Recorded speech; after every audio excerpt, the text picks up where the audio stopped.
Pessoal, tudo bem? Eu estou aqui mais uma vez para fazer um comentário concernente a um debate ocorrido em 2017, porque nós agora estamos em 2018. Feliz ano novo para todos vocês. Mas este debate é um debate de muito aproveito para o nosso crescimento teológico, para o nosso crescimento bíblico.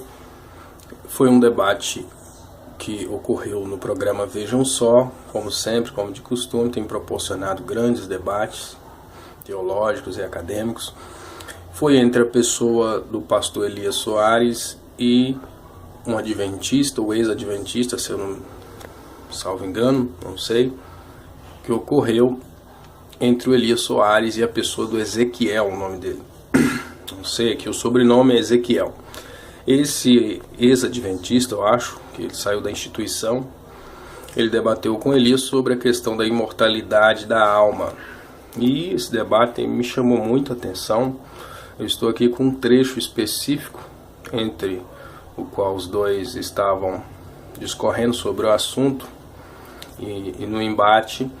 Eu quero aqui colocar para vocês, mas quero antes ponderar aqui brevemente a minha opinião sobre este assunto. Vejam bem, pessoal. Eu entendo, pelos argumentos de ambos os lados, analisei aqui, que de fato Elias Soares, ele se sobressaiu e venceu esse debate. Eu sei que muitas pessoas hipócritas, né, às vezes a hipocrisia religiosa, vão dizer, não tem quem vença, é a palavra de Deus, mas não, pessoal, o debate, ele tem esse objetivo também, porque ambos os lados estão em polos diferentes e tem que existir uma verdade absoluta. Ou um está certo, ou o outro estará errado.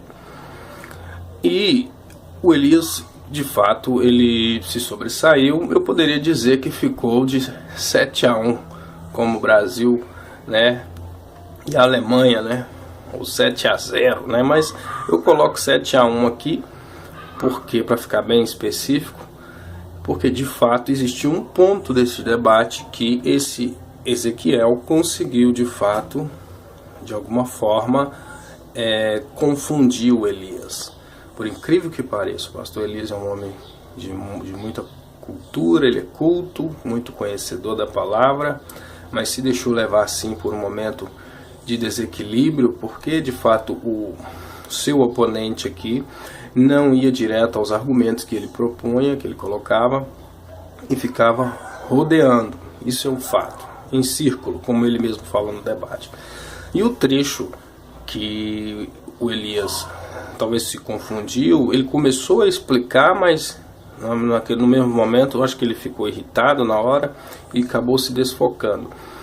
Foi o trecho o qual o vocábulo, né, que aparece em Mateus 2, versículo 13, que é citado como paralelo ao texto de Mateus, e também tem o escritor de Lucas, que faz a mesma referência, quando fala, não temeis aquele que mata o corpo, mas não pode matar a alma.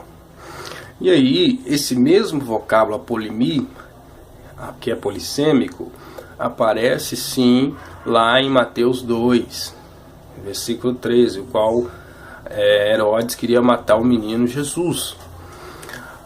Só que o Elias começou a explicar e o Ezequiel não entendeu, e depois o Elias parece que esqueceu da continuidade do seu raciocínio e acabou afirmando que lá não aparece esse vocábulo, e aparece sim.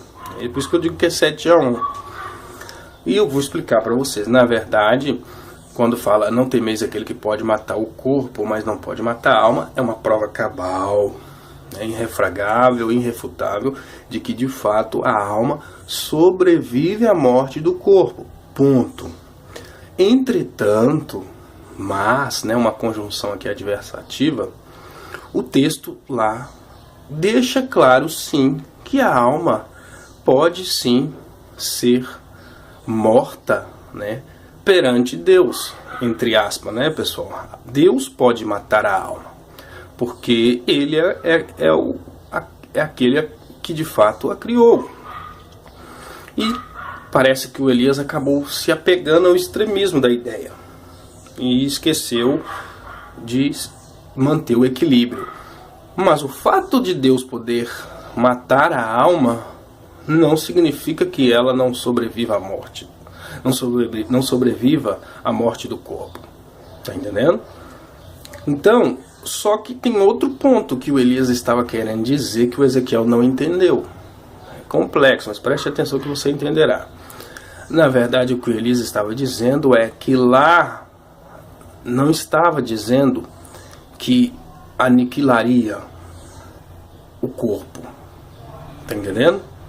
Compreende? Quando fala que o menino morreria, né, porque o Herodes queria matar o menino e aparece o vocábulo apolemia, significa que matou a pessoa, mas o corpo não deixou de existir. Perdeu a sua funcionalidade. Então, a palavra polemia significa destruir também no dicionário grego. Então, quando fala, né, mas deveis temer antes aquele que pode, né, fazer perecer tanto a alma quanto o corpo, não está falando necessariamente de uma aniquilação. Em alguns trechos bíblicos traz esse sentido também de aniquilação, né? Há controvérsias aí sobre esse assunto entre o mundo teológico. Mas o cerne, a essência do texto em si, no sentido da alma sobreviver, nunca poderá ser refutada. Isso comprova que a alma sobrevive, porque quando o adventista fala que não existe a consciência após a morte, quando ele fala, quando se trata de aniquilacionismo, apesar de ser pós-ressurreição, ele também acredita que de fato, após o indivíduo morrer, se decompor, né, e for ao pó da terra, a pessoa já não tem mais consciência. Eles se apegam muito à antropologia veterotestamentária, pessoal. Então, a câmera está aqui. Então, pessoal, acaba que eles atropelam os princípios e os fundamentos bíblicos neotestamentários que esclarecem sobre o assunto. É a questão da discussão. Muitas das coisas que são faladas no Antigo Testamento não se complementam em si mesmo por meio da teologia veterotestamentária, mas são esclarecidas no Novo Testamento. Então, quando fala que de fato o menino iria ser morto, não é uma aniquilação. Ele morre, né? Compreende o que eu estou querendo dizer? Mas o Elias esquece que lá aparece esse vocábulo. E aí o Ezequiel tem razão. Mas existem inúmeras partes que o Elias deixa claro, refuta o Ezequiel, ele não tem argumentos, ele fica rodeando sim. Eu quero citar outros pontos aqui para vocês. É quando, né, ele fala, né, se de fato o ladrão da cruz não acreditasse, né, na vida pós-morte, ele não iria pedir o Senhor Jesus para lembrar dele quando ele viesse, né, no teu reino, ou quando ele voltasse, porque Jesus já estava morto.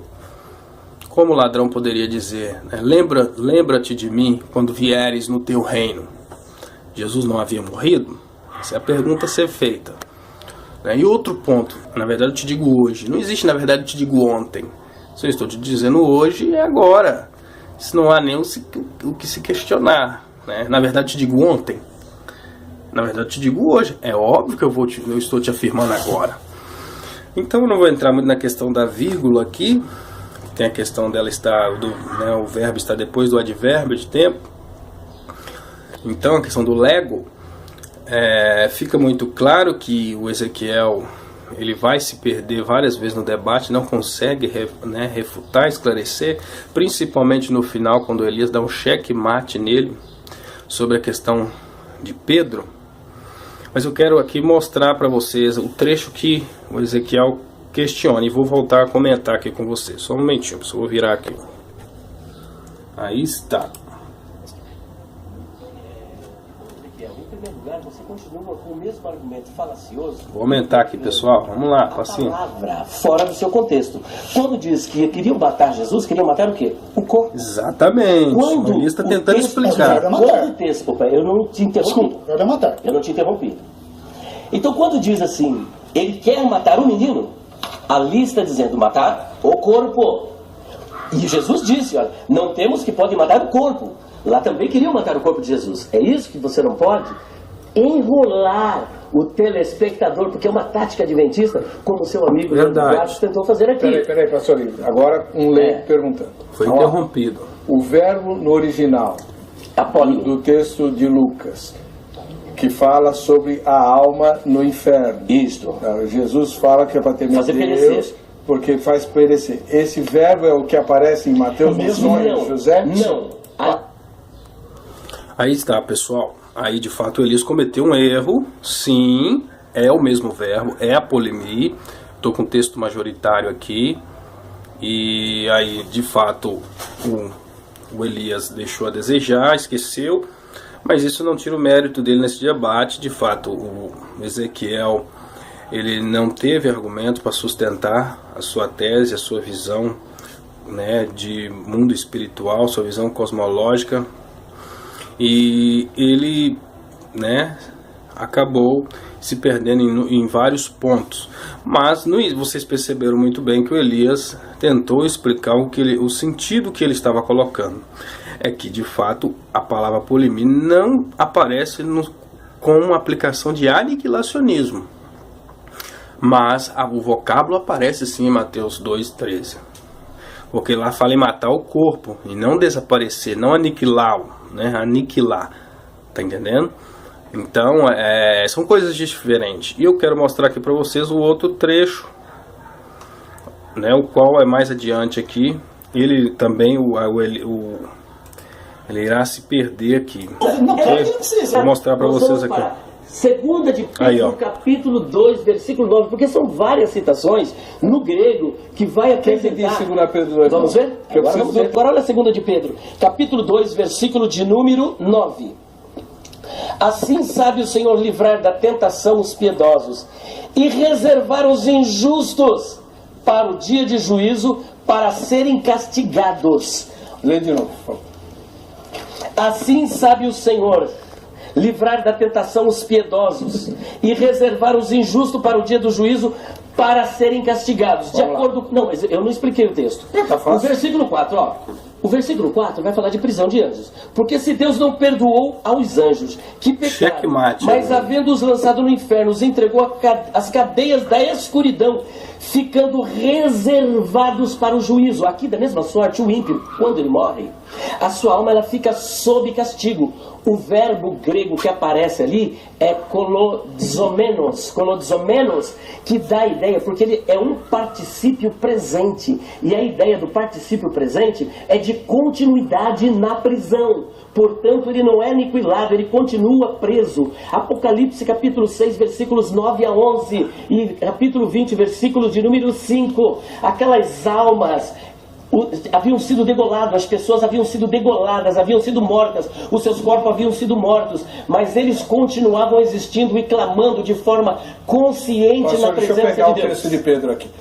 Irmão Ezequiel, fala dos castigos, do castigo dos ímpios em Pedro, por favor. Absolutamente simples. Nós não lemos, os aniquilacionistas não negam que existe um castigo, como eu falei, vai haver a segunda ressurreição, serão castigados, serão consumidos, enfim. Então, não cremos num castigo eterno, de sofrimento eterno, simplesmente isso. Mas durará algum tempo. Durará algum tempo, Só que ele está falando diferente, que ele está sendo reservado em castigo para o dia do juízo. O juízo ainda não aconteceu e eles já estão no estado intermediário. Correto. No texto de Pedro? No texto de Pedro. Essa é a questão. Assim, olha só, essa leitura... Aí está, pessoal. Ele vai tentar explicar, eu vou colocar o debate abaixo aí. Que cada um possa tirar a sua conclusão particular, mas está muito claro aqui, pessoal, que ele, né, foi colocado em xeque as suas convicções e ele não vai saber sobressair esse questionamento. E eu expliquei para vocês que o Elias deixou a desejar em um ponto, deu uma escorregadinha, esqueceu que lá em Mateus 2, versículo 13, aparece sim o vocábulo apolimia, apesar do Elias tentar explicar que não aparece com aplicação de aniquilação. E o Ezequiel, de forma oportuna, acabou, né, se contornando e, de fato, encaixando uma no Elias, né, encaixando uma argumentação lógica e contundente no Elias. Mas em todo o debate o Elias se sobressaiu. Eu colocaria que esse debate ficou 7-1. O único adventista que usou firmemente a racionalidade, muito inteligente, muito nobre, não estou aqui querendo difamá-lo, bastante inteligente ele, mas ele não conseguiu sustentar o ônus da questão. E de fato, né, ficou mais do que claro que a alma sobrevive sim à morte do corpo, apesar, né, a despeito dela poder sim ser morta, entre aspas, por Deus que a criou. Isso é muito claro lá no texto, mas a palavra polimir não aparece com o sentido de aniquilação. Então, se depois da ressurreição Deus quiser aniquilar, encontramos alguns lampejos dentro da Bíblia, das Escrituras para isso, mas a visão ortodoxa, existem versos que deixam muito claro que há uma grande possibilidade de que o tormento venha continuar para toda a eternidade. Ok, pessoal? A alma sobrevive à morte do corpo. Deixe o seu comentário abaixo aí. Se você discordar do meu ponto de vista aqui, fique à vontade e nós iremos conversar e debater sobre o assunto. Fiquem todos na paz do Senhor. Amém?